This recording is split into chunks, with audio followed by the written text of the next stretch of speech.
Welcome viewer, this video tutorial describes, fix Windows 11, 10 flickering white dots appearing all over the display screen. First method is right-click Start button, click Device Manager.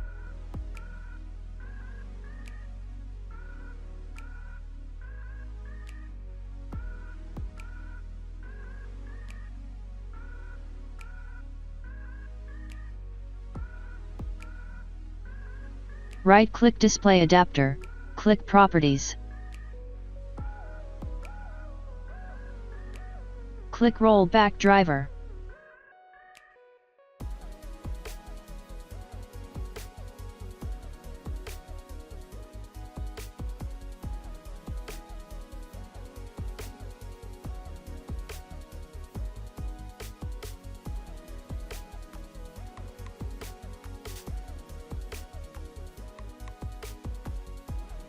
Second method is right-click Start button, click Device Manager.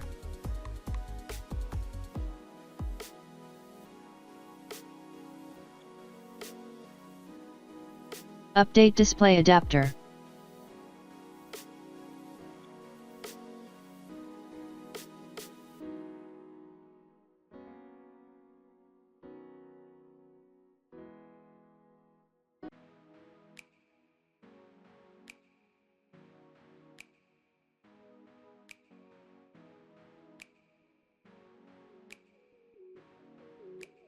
I hope this tutorial helps to you. Please like, share and don't forget to subscribe our channel. Thank you very much. See you next video.